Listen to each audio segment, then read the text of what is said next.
आपण आजच्या या दिवशी विशेष प्रकारे या मननाकरिता मिकाच्या पुस्तकाकडे जाणार आहोत. आणि मिकाचं पुस्तक याचा 6वा अध्याय आणि 6 ते 8 ही वचने मी माझ्यासाठी स्वतःसाठी आणि आपल्या समोर जमलेल्या सर्व बंधू बहिणीसाठी वाचत आहे. मी काय घेऊन परमेश्वरासमोर येऊ? परात्पर देवासमोर नमस्कार कसा घालू? होंबली, 1 वर्षाची वासरे घेऊन त्यास पुढे येऊ काय? हजारो येडके, तेलाच्या दशशस्त्र नद्या यांनी परमेश्वराला संतोष होईल काय? माझ्या पातकाबद्दल मी आपला ज्येष्ठ पुत्र देऊ काय? माझ्या जीवाने केलेल्या पापाबद्दल मी आपल्या पोटचे फळ देऊ काय? हे मनुष्या, बरे काय ते त्याने तुला दाखविले आहे. नीतीने वागणे, आवडीने दया करणे व आपल्या देवा समागमे राहून नम्र भावाने चालणे, ह्या वाचून परमेश्वर तुझजवळ काय माग. प्रभू, ही वाचलेली वचने आम्हा सर्वांसाठी आशीर्वादित करो. प्रियानो, या ठिकाणी मिका हा इस्रायल लोकांचं प्रतिनिधित्व करत आहे, इस्रायल लोकांच्या वतीनं बोलत आहे. आणि देवासमोर जाण्यासंबंधी, देवाच्या पुढे जाण्यासाठी काय गोष्टींची आवश्यकता आहे. आणि मग इथं इस्रायल लोक असं म्हणत आहेत की त्यांच्याद्वारे मिका बोलत आहे आणि तो व्यक्तिगत बोलत आहे. मी हा शब्दप्रयोग त्यानं वापरलेला आहे, म्हणजे तो स्वतः प्रेझेंट होत आहे. आणि मग तो असं म्हणत आहे की मी काय घेऊन परमेश्वरासमोर येऊ? सर्वात मोठा प्रश्न आहे. आणि हा जरी प्रश्न जरी असा असला की मी काय घेऊन देवासमोर येऊ आणि मग देवाला कशा प्रकारे मी नमस्कार घालू, ही जी ही जी फॉर्मॅलिटी आहे, ही जी गोष्ट आहे, ही केवळ शब्दापुरती मर्यादित नाही. हिला खूप मोठा पवित्र शास्त्राचा आधार आहे. आणि अ, नमस्कार घालणं, देवासमोर जाणं, ही औपचारिकता नाही आहे प्रियानो, तर हे सत्य आहे. आणि मग हे सत्य हे इस्रायल लोकांना, इस्रायल लोक म्हणत आहेत की हे देवा, मी तुझ्या समोर यायचं आहे, मला तुझ्या समोर यायचं आहे. एक पापी मनुष्य देवासमोर येत आहे आणि मग तो म्हणत आहे की देवा, मी तुला काय देऊ, काय घेऊन मी तुझ्या समोर उभा राहू? एक पातकी मनुष्य प्रेम, निर्मळ, निर्दोष, निष्कलंक देवासमोर कसा उभा राहील? प्रियानो, संगती ही कशी आहे? संगतीचं जर खरं मर्म काय आहे, तर पवित्र लोकांनी एकत्र यावं, पवित्र जनानी एकत्र यावं, स्वच्छ मनानं, स्वच्छ अंतकरणानं, स्वच्छ जीवे भावे एकत्र यावं. प्रभू येशू ख्रिस्त काय म्हणत आहे? जिथे दोघे किंवा तिघे माझ्या नावाने एकत्र असतील. प्रियानो, देवाच्या नावानं एकमेकांसमोर सहभागिता करिता ज्यावेळी आम्ही येतो, त्यावेळी आमची शुद्धता ही केवळ शारीरिक शुद्धता असू नये, तर ती आंतरिक शुद्धता हवी आहे. आणि मग एक पापी मनुष्य देवासमोर जात असता कोणत्या प्रकारे तो सामोरा जाईल? आणि मग इस्रायल लोक असं म्हणत आहेत की हे देवा, मी तुझ्या समोर काय घेऊन येऊ? काय घेऊन यावं देवासमोर आणि ते कशासाठी यावं? इथं आपल्याला हे वचनात पायावास मिळत आहे. ते म्हणत आहेत की जे काही घेऊन यायचं आहे, तिथं काय घेऊन यायचं आहे? तो तिथं लिहिणारा असं म्हणत आहे की मी होमबली अर्पित आहे. लेवीचं पुस्तक आपल्याला त्याविषयी शिकवत आहे. मी पापार्पणे घेऊन येऊ काय? मी 1 वर्षाचं वासरू घेऊन येऊ काय? मी हजारो येडके आणि हजारो शस्त्र नद्या, तेलाच्या नद्या मी घेऊन येऊ काय? आणि तो असं म्हणत आहे की हे परमेश्वरा, मी काय घेऊन येऊ? माझ्या पापासाठी पहिला मुलगा, पहिलं पटचं फळ घेऊन येऊ काय? प्रेमशास्त्र हे आपल्याला अर्पणाविषयी शिकवतं, पापाच्या अर्पणाविषयी निश्चित शिकवतं. आणि नवीन जुना करार आपल्याला माहित आहे की पापाचं विमोचन करायचं असेल तर रक्तसिंचन हे अत्यंत महत्वाचं आहे. तरी देखील इथं असं लिहित आहे की मी काय घेऊन येऊ की जेणेकरून माझ्या पापासाठी, माझ्या वैयक्तिक पापासाठी मी तुला काय अर्पू? म्हणजे हे देवा, तू प्रसन्न होशील, तू आनंदी होशील. लिहिणारा आत्मीयतेने लिहित आहे, लिहिणारा कळकळीनं लिहित आहे.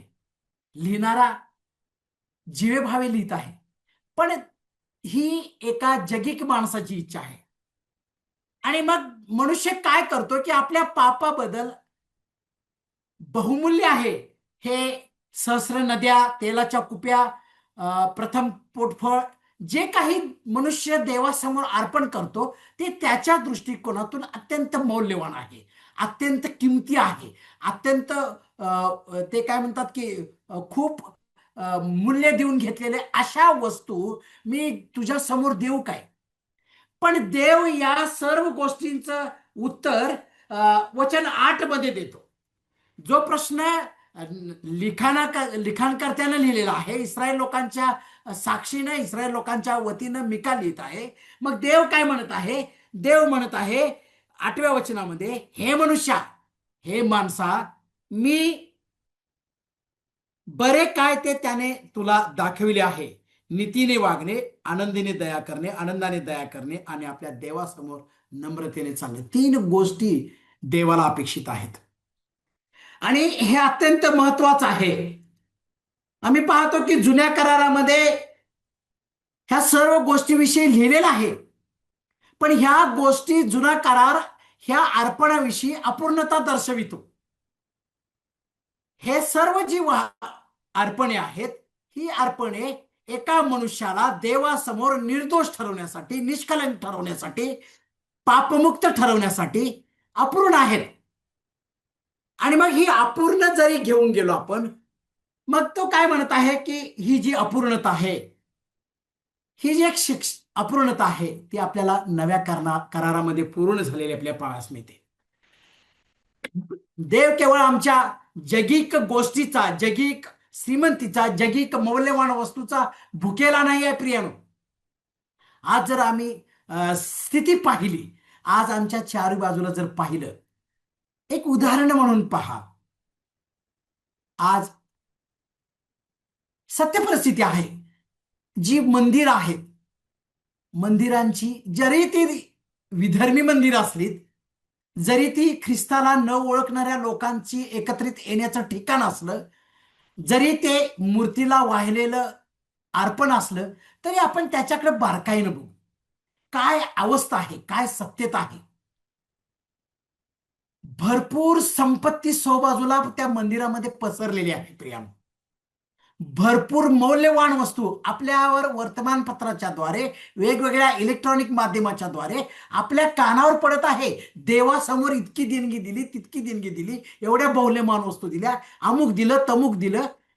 माणसाला एक गैरसमज आहे, मनुष्याला एक स्वतःच एक विचार आहे. काय आहे? हे सर्व जी संपत्ती आहे, ही मी देवाला जर अर्पण केली तर देव मला प्रसन्न होईल, देव माझ्या बाबतीत आनंदी होईल, देव मला माझ्या पापातून मुक्तता देईल, देव माझ्या व्यक्तिगत जीवासाठी, शरीरासाठी आणि आत्म्यासाठी देव मला निर्दोष ठरवेल. ही जी भावना आहे, ही चुकीची भावना आहे आणि ही तुम्हाला, आम्हाला प्रभू येशू ख्रिस्तानं शिकवलेलं आहे.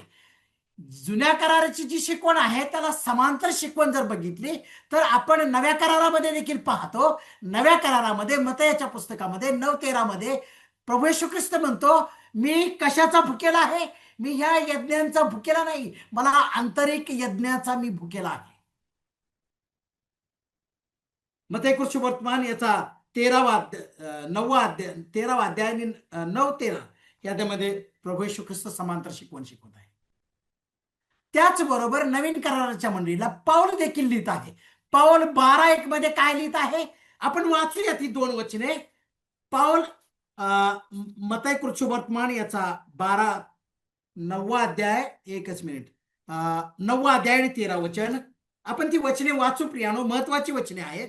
तिथं असं लिहिलेलं आहे 9 आणि 13, मला दया पाहिजे, यज्ञ नको, असं प्रभू येशू ख्रिस्त लिहित आहे.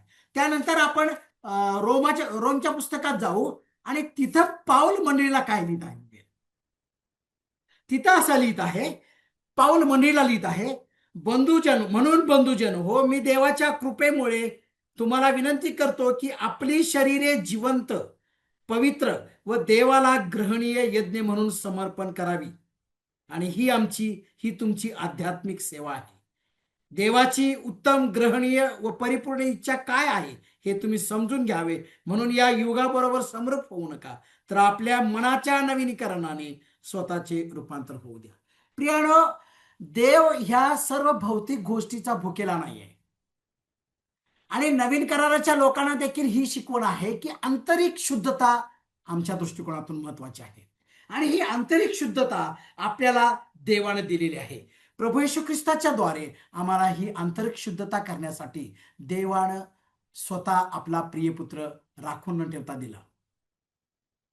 आमच्या पापाकरिता देवानं, आपण पाहतो की प्रभू येशू ख्रिस्त ह्या जगामध्ये आला, काय घेऊन आला? प्रभू येशू ख्रिस्त काय घेऊन आला? तो हे घेऊन आला, त्याचं निर्दोष, निष्कलंक असं शरीर, पवित्र शरीर तो स्वर्गातून घेऊन आला. ते कशासाठी घेऊन आला? ते आम्हाकरिता देण्यासाठी घेऊन आला. प्रियानो, ह्या भूतलावरची जी अर्पणे आहेत, जी काही देवासमोर द्यावयाची जी होमार्पणे आहेत, पापार्पणे आहेत, जी लेवीच्या पुस्तकामध्ये लिहिलेले आहेत, ही कशी आहेत? मनुष्याला पापापासून पूर्णपणे मुक्त करू शकत नाहीत. आणि म्हणूनच देवाला हे माहित आहे की मनुष्याच्या पापमुक्तीसाठी, निर्दोष शुद्धतेसाठी, निर्दोष मुक्ततेसाठी काय हवं आहे. आणि म्हणून त्याने प्रभू येशू ख्रिस्त पवित्र अर्पण या भूतलावर पाठवलं. आणि आपण पाहतो की हे महत्वाचं आहे. हे मिखाला देखील माहित आहे आणि देवाला देखील माहित आहे. प्रभू येशू, देव काय म्हणत आहे की हा जो प्रश्न आहे, हा जी गंभीरता आहे, आपण जर जुन्या करारामध्ये जर पाहिलं तर शमूएलाने काय अर्पण केलं? शमूएलानं आपण पाहतो की लुटीमधले सर्व अर्पणे शमूएलानं काय केलं? चांगली अर्पणे ठेवलीत आणि जी कुचकामी आहेत, खराब अर्पणे आहेत, ती देवाला अर्पण केलीत. जर आपण पहिले शमूएलाच्या पुस्तकामध्ये जर वाचलं तर ते आपल्याला पाहायला मिळते. आणि मग त्यावेळी देवानं काय केलं? शमूएल त्याविषयी काय म्हणतो? शमूएल काय म्हणतो? तेव्हा शमूएल म्हणाला, परमेश्वराचा शब्द पाळल्याने जसा त्याला आनंद होतो, तसा होमानी व यज्ञानी होतो काय? शमूएल शाऊलाला म्हणत आहे, पहा, या यज्ञापेक्षा आज्ञा पाळण्या बरे,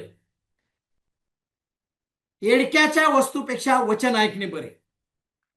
पवित्र शास्त्र, जुना करार आपल्याला हे शिकवतं. स्तोत्र 40:6 मध्ये देखील हीच गोष्ट आहे. स्तोत्र 51:16 ते 17 मध्ये परमेश्वर म्हणतो, भग्न आणि अनुतप्त हृदय देवाला प्रिय आहे. यशया तर पहिल्या अध्यायामध्ये ह्या सर्व गोष्टीविषयी देव यशयाच्या द्वारे आमचा काय करतो? ह्या सर्व अर्पणांचा देवाला वीट आलेला आहे. देवाला हे नको झालेलं आहे. देवाला काय अपेक्षित आहे? आणि मिका देखील हाच प्रश्न हातात घेऊन येत आहे. परमेश्वराला नेमकं काय मनुष्याकडून हवे आहे? एका पापी मनुष्याकडून परमेश्वराला काय हवं आहे? अनुवादाचं पुस्तक 10वा अध्याय 12-13 मध्ये देखील हीच गोष्ट इस्रायल लोकांना शिकवलेली आहे. मी काय घेऊन येऊ? आणि दावीदाला हे माहित आहे. दावीद म्हणतो, हे देवा, मी काय तुला देऊ? माझ्याकडे काय आहे? जे काही आहे ते तुझं आहे. आज अनेक लोकांना हे माहित नाही की जे आहे, या वस्तूमुळं, ह्या गोष्टीमुळं, ह्या दानामुळं किंवा ह्या भरपुरी संपत्तीच्या अर्पणामुळं देव खुश होईल काय? नाही प्रियानो, होणार नाही. देवाला अंतःकरणाची शुद्धता हवी आहे. देवाला पवित्र, निर्दोष, निष्कलंक असं ग्रहणीय यज्ञ हवा आहे. आणि तो आमच्या आंतरिक शरीराचा, आंतरिक आत्म्याचा हवा आहे. तो याकरिता हवा आहे की देव त्याचा भुकेला आहे. देव त्याचा भुकेला आहे. आणि जरी देव त्याचा भुकेला असला तर देव काय म्हणतोय की नवीन करारामध्ये की ह्या गोष्टी मला पाहिजे. जी नवीन कराराची अपूर्णता होती ती आपल्याला पाहावयास मिळते. जुन्या करारामध्ये पूर्णता केलेली आहे. आणि देवाने काय केलेलं आहे, ही जी पूर्णता आहे ती आपल्याला पाहावयास मिळते. पूर्वी आपण काय करत होतो? प्राण्यांचे बली अर्पण करत होतो. ख्रिस्तानं एकदाच बलिदान दिलेलं आहे त्यासाठी. नवीन करारात, जुन्या करारामधील अपूर्णता आणि नवीन करारामधील अपूर्णता काय केलेलं आहे? आम्ही वारंवार प्राण्यांचं रक्त सिंचन करत होतो. ख्रिस्तानं स्वतः एकदाच परिपूर्ण पवित्र रक्ताचं सिंचन केलेलं आहे. आम्ही याजकाद्वारे देवाजवळ जाण्याचा प्रयत्न करत होतो. आज आम्हाला ख्रिस्ताद्वारे देवाकडे थेट प्रवेश मिळालेला आहे. मध्ये कोणताही अडखळण नाहीये. आमचा पूर्वी विधी आणि नियमावर, बाह्य गोष्टीवर भरोसा होता. पण आता आम्हाला आंतरिक विश्वास आहे. आम्हाला आज्ञा पाळण्यामध्ये जी आम्हाला महत्वाची गरज आहे त्याद्वारे आम्हाला देवाला संतोष मिळतो. पूर्वी आम्ही नियमशास्त्राचं पालन करत होतो. ते नियमशास्त्र पाळण्यास आम्ही अशक्त होतो. पण आम्हाला माहित आहे ख्रिस्ताच्या कृपेनं आम्हाला तारण आणि उद्धार प्राप्त झालेला. एक तारण उद्धार पावलेल्या लोकाला काय देवाला सामोरं करायचं तर भग्न आणि आंतरिक शुद्धता घेऊन देवाला सामोरं जायचं. आम्ही तीन गोष्टी, शाऊल कसा गेला, शाऊल गेला त्याचा परिणाम काय झाला, शाऊल देवासमोर कसा गेला आणि त्याचा परिणाम काय झाला. उधळ्या पुत्र भग्न आणि अंतकरणाने देवासमोर पित्याला सामोरा गेला. त्याचबरोबर आपण पाहतो की जखर्या आंतरिक शुद्धता बाह्य शुद्धता घेऊन देवासमोर गेला आणि उद्धार पावला, तारण पावला, देवाला आनंदित करू शकला, देवाला प्रसन्न करू शकला. प्रियानो, आम्ही ज्या ज्या वेळी मंदिरामध्ये जातो, देवासमोर जातो, देवाच्या समगमी जातो, तीन गोष्टी महत्वाच्या देव म्हणत आहे. काय म्हणत आहे? न्यायाने वागा, दयेनं वागा आणि नम्रतेनं माझ्या समोर शरण या. याद्वारे देवाला आनंद आहे. देव आमच्याकडून ही अपेक्षा करत आहे. आम्ही या सकाळी एक प्रश्न स्वतःला विचारू, खरोखर आम्ही देवासमोर ज्या ज्या वेळी जातो त्यावेळी आम्ही काय घेऊन जातो, कोणत्या प्रकारचा यज्ञ घेऊन जातो. खरोखर आम्ही ह्या देवाला ज्या प्रिय आहेत, मत्तई वर्तमान 9 अध्याय आणि 13 वचन आणि रोमकरास पत्र याचा 12 अध्याय आणि 1 ह्याला स्मरून आम्ही देवासमोर जातो का? हा प्रश्न मी आणि तुम्ही विचारूया. देव याद्वारे माझं आणि तुमचं आध्यात्मिक उन्नती करो आणि देव आम्हाला प्रसन्न, आनंदित होण्यास, आनंदी करण्यास सहाय्य करो. थँक्यू.